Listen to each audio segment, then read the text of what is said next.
Hello জান, কেমন আছো? জান, আব্বু তোমার সাথে দেখা করতে চায়। কবে আসতে হবে? কালকে সকাল সকাল ঠিক আছে, কালকে শ্বশুর আব্বার সাথে দেখা করতে আসতেছি। ঠিক আছে, রাখি। হ্যাঁ, গুরুত্বপূর্ণ কথা আছে। কি গুরুত্বপূর্ণ কথা? তোমার বাবা বিয়ের কথা বলছে, আমাকে তোমাদের বাসায় যেতে হবে, দেখা করতে হবে। কারণ কোনো ঝামেলা আমার কাছে একা আসে না, দল বেঁধে আসে। মানে কিছুই বুঝতে পারছি না। কিছু বোঝা লাগবে না, আজকেই আসতেছি। কাল আসো। না না, কালকে আসা যাবে না, আমি আজকেই আসতেছি।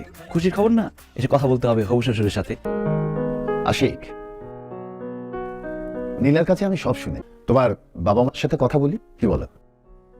আসলে আঙ্কেল, আমি আরো কিছুদিন সময় নিতে চাচ্ছি। আচ্ছা বাবা, বৃষ্টির লোকে দেখা হয়েছে? হ্যাঁ, বৃষ্টির সাথে দেখা করছি। কেমন দেখলি, পছন্দ হয়েছে তোর? আছে, ভালোই, খারাপ না। তাহলে একটা কাজ করি, বৃষ্টির বাপের লগে কথা কই। আরে না, একবার মাত্র দেখা করলাম, কথা বললাম, কয়টা দিন যাক, তারপর ডিসিশন নাও। তাড়াহুড়া করলে হয় নাকি বিয়ের ব্যাপারে? আশিক, তুমি নাকি আব্বুকে বলছো তোমার নাকি বেশি সময় লাগবে? কেন বিয়ের জন্য আবার সময় লাগবে কেন? কি সমস্যা?